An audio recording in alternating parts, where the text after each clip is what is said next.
Good afternoon, everybody. My name is Donna Fiesel, and I'm your host of Afternoon Drive Home on IC in Christ Radio, your source for news and entertainment. You can also find us on television a couple different ways. You can find us on channel 182. That's on Charter Communications, Horizon Communications, and that's all over North Alabama. You can also find us on Abundant TV, which is found on Roku, Apple TV, and Amazon Fire. Now, I really didn't want to scare Amanda, but I guess I need to go ahead and tell her right now. Amanda Hollingsworth is with me, and she is grief bereavement social worker with Shepherd's Cove. But I wanted to mention this to you.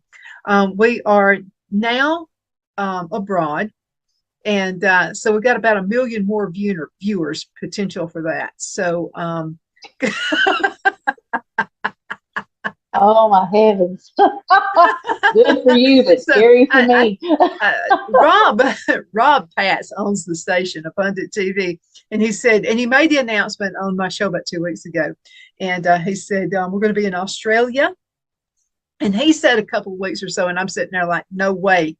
Nothing in the technical world ever happens when you say it's going to happen, but it did, and it kind of shocked me. So we are on in Australia, and I know you folks in Australia are making fun of my voice. I know you are. It's that Southern accent. That's exactly. But we hope we make your day today.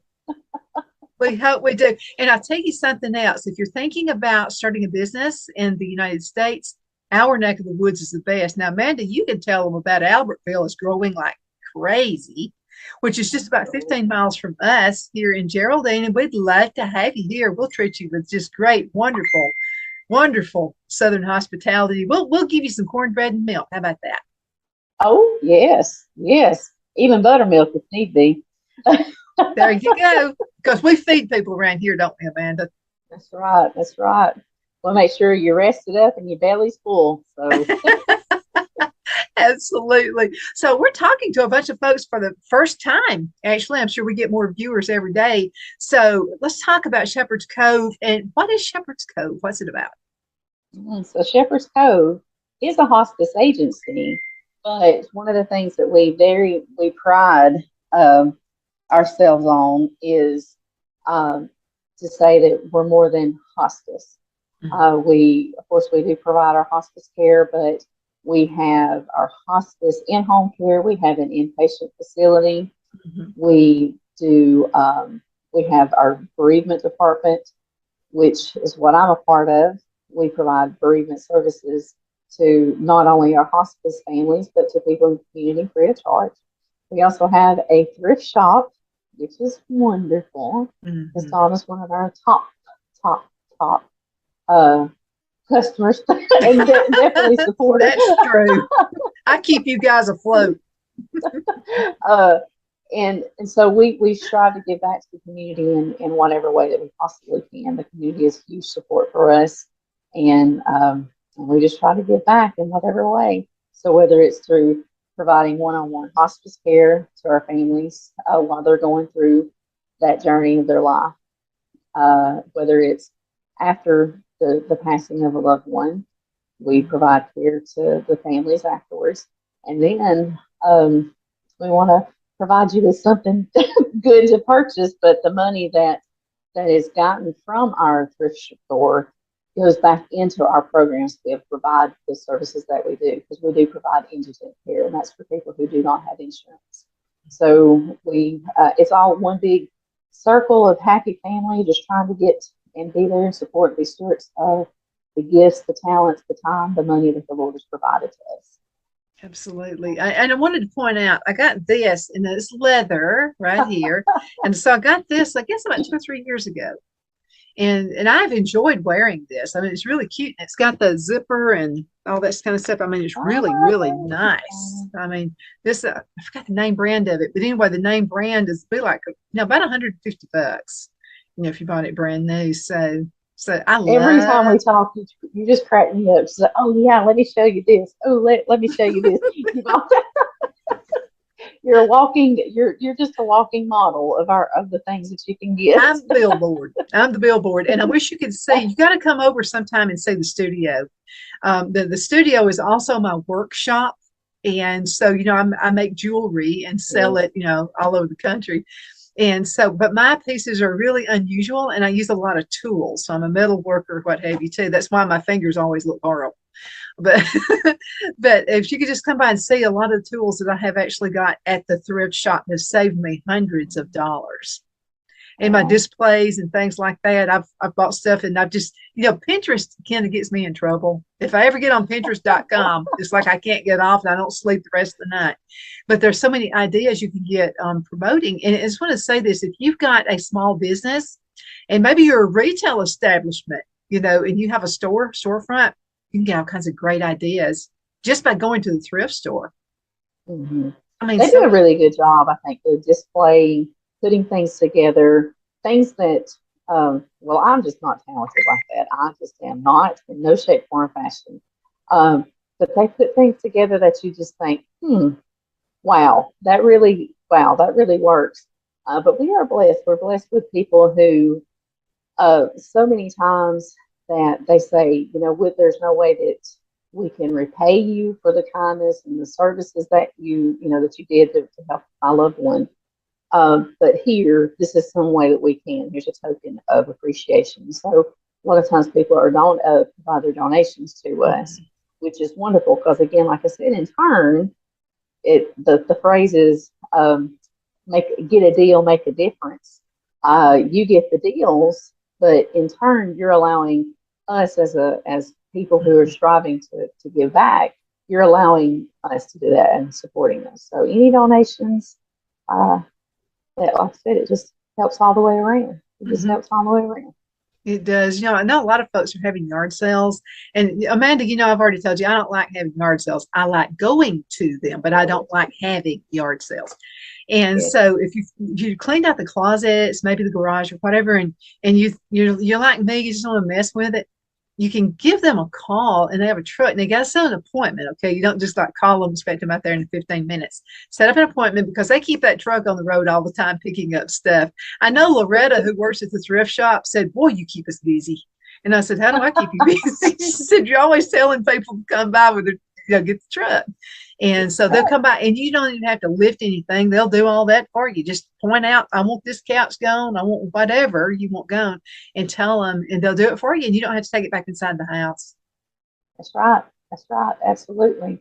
So, yeah, you don't even have to lift you just do if you have the yard sale, you've done all the hard work for the yard sale and you've got that left over.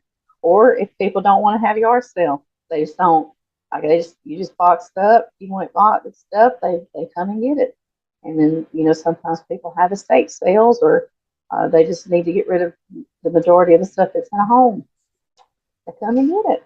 So it's Well, a easy lot of peasy. times you just mentioned an estate sale, like someone will pass away, could be a grandmother, whoever.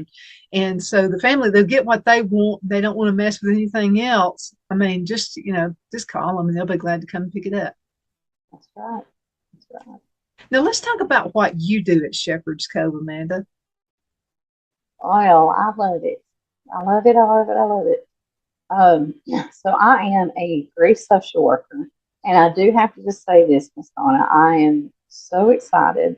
So I am in a very odd situation. Not odd. This is in a different season of my life, and God is just doing things I never thought that He would be doing to allow me to do. We'll say that. But yesterday, I passed an examination that I am now a licensed master social worker. So I went back to school and got my master's last year after being a mama at 40 years old and working full time and all that, just living life. And so yesterday I obtained my licensure as a master's level. And yes, I'm very excited about that. But the reason why I want to say is that's going to tie into what I get to share, what I get to do with my amazing teammates. So at Shepherd's Cove, like I had shared earlier, we have our bereavement center. Mm-hmm. And what bereavement is it's grief. It's grief bereavement support. Mm-hmm. So when I had shared that we provide services for our hospice families, we do that, but we also provide grief support for anybody in the community. Also, and all of this is free of charge. We're blessed to have a grant that helps us do this. Mm-hmm. But officially now, all the social workers who are in the grief department, bereavement department, we are all licensed master social workers, and we're about to have a clinical social worker. What that means for the layman, everyday people out there needing assistance is that just allows us to be able to do more things, provide more services at a higher quality of professionalism and expertise. So I'm so excited for that because that Congratulations. just means that we can give back to the community even more. So I'm really happy about that. Thank you. Thank you. So one big thing we've got coming up this week is Camp Hope. I don't know how many people are familiar with Camp Hope, but Camp Hope is it's a camp that we have two different ones throughout the year, two different times throughout the year. One is for our in-school students, excuse me, and then we have a family Camp Hope. So this week is our in-school Camp Hope.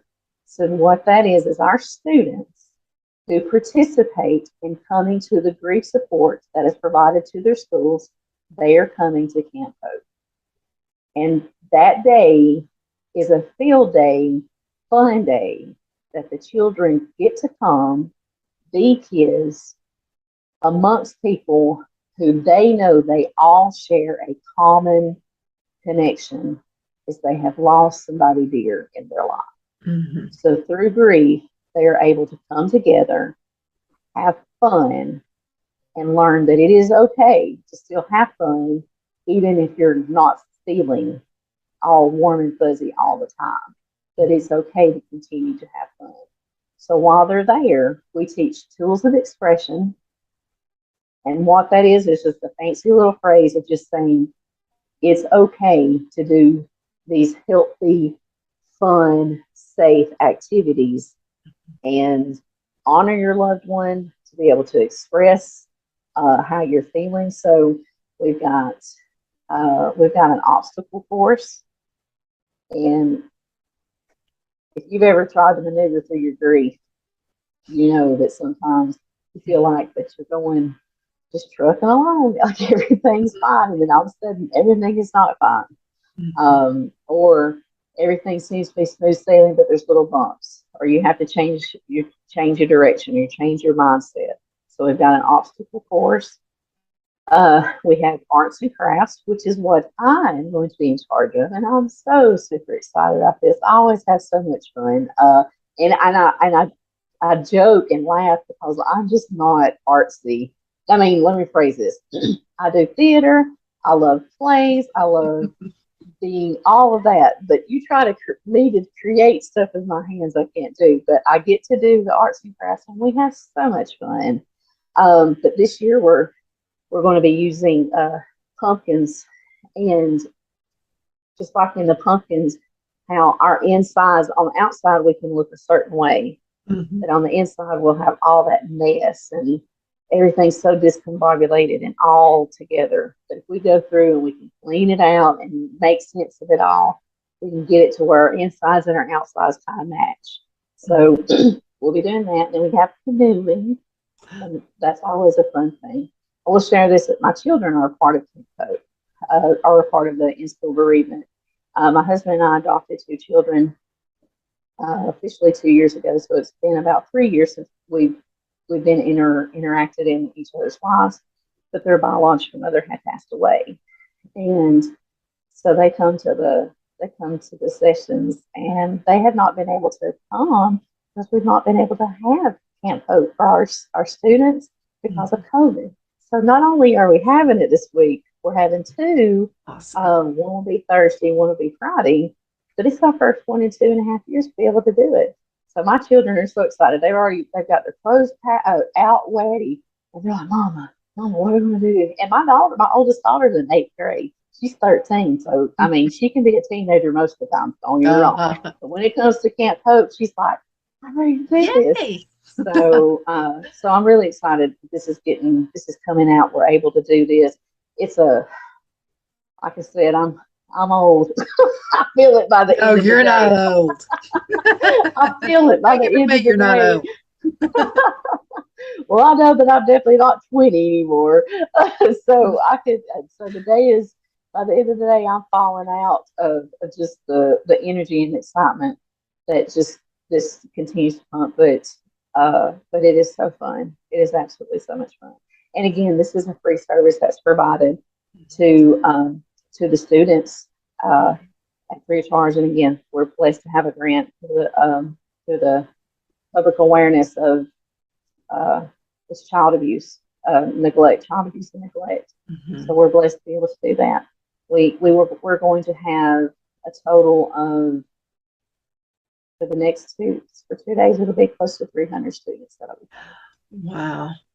Yeah, I'm so glad you guys do this because, folks don't talk about the passing anymore like they, I mean, when I was growing up, I mean, of course, my dad was a minister, so we went to every funeral home, we went to every funeral, so I kind of grew up knowing about it. But then I think we almost lost it when we started sheltering our kids too much, from it. And so it sounded like a scary thing, but I'm so glad you guys are doing this. It really helps people. It helps the adults too. I mean, to be able to, one of the most no, right that's exactly right. One of the most common questions that we're asked from our from parents or guardians or whomever the adult in the child's life, is it okay that they see me cry? Yeah.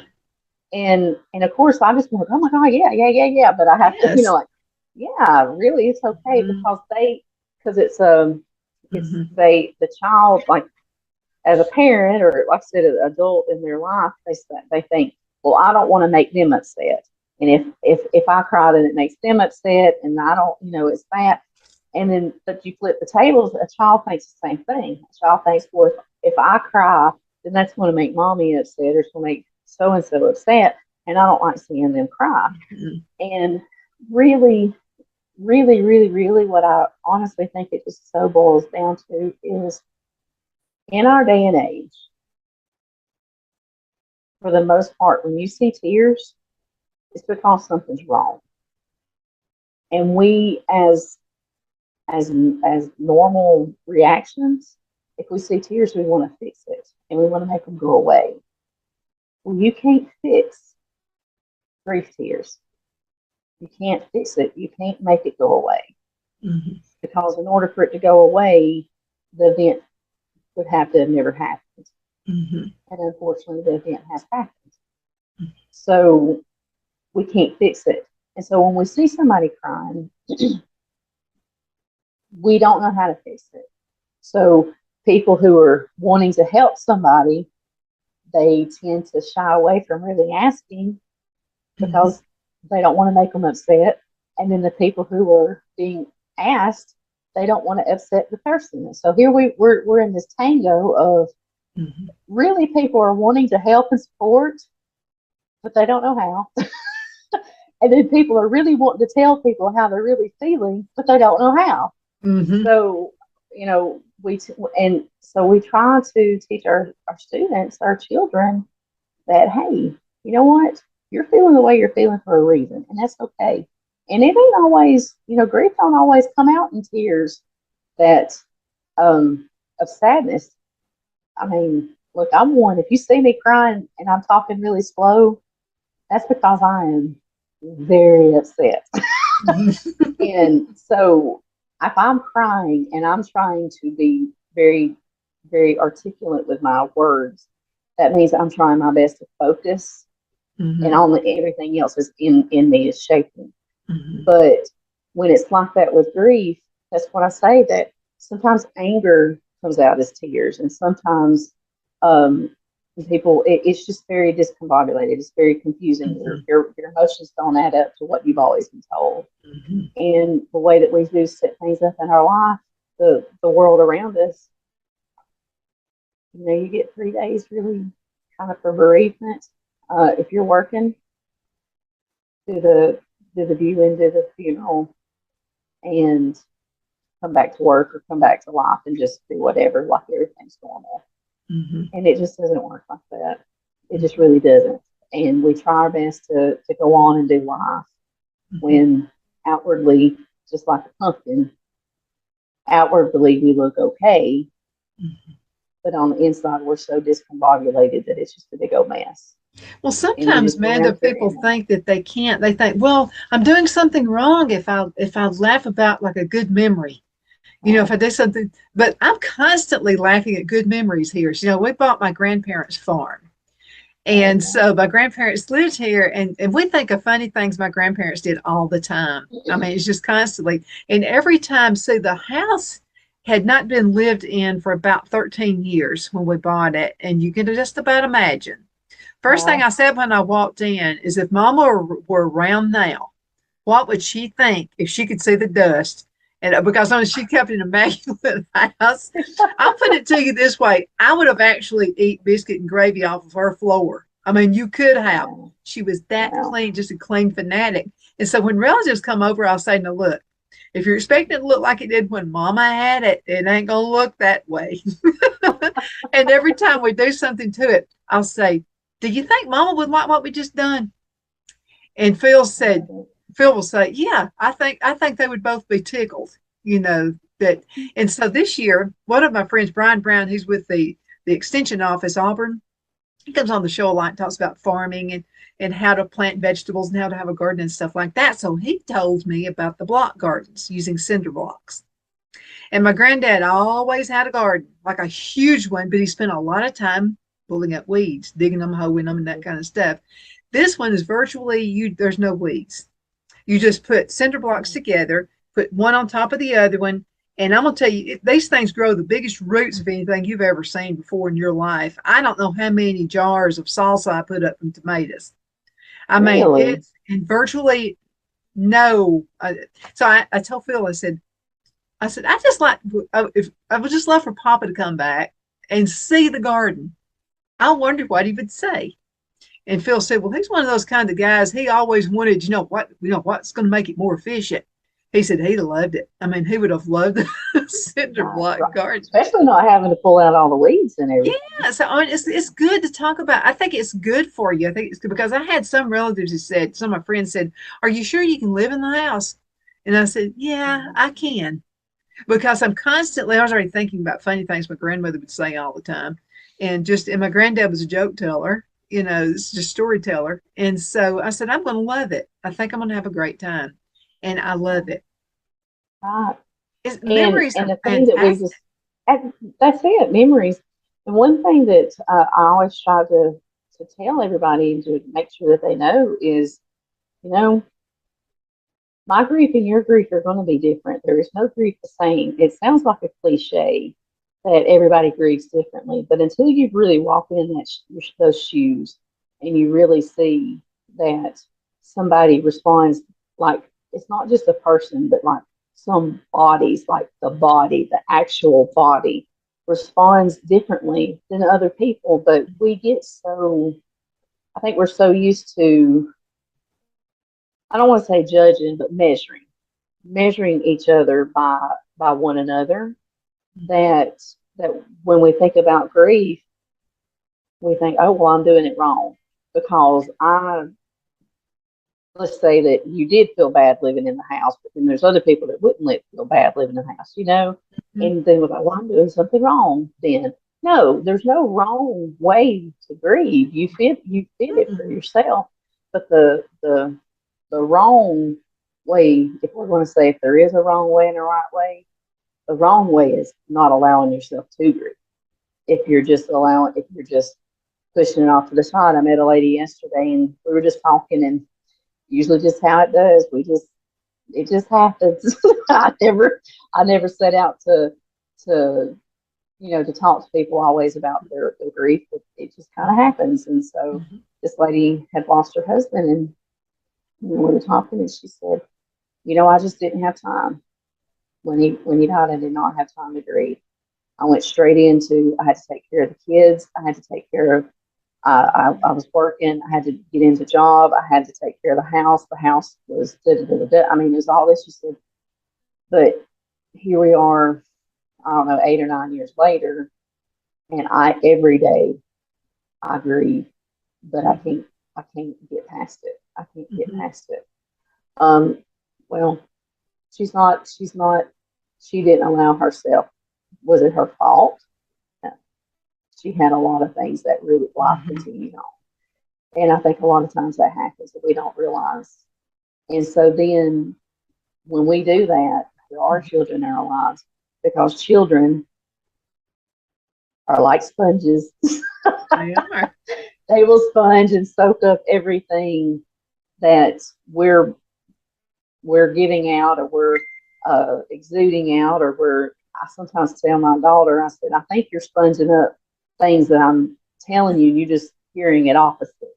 So I laugh on that, but really, if we're not teaching our children that it is okay to have emotions, it's okay to not feel okay, but then to say, okay, it's okay to feel like this, but it's not okay to stay feeling like this. Like, we've got to work through that. That's where I always talk about kind of God's light in the darkness.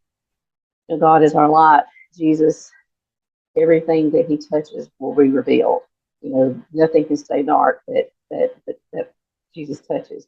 So I just say that those emotions that we have, they're God given.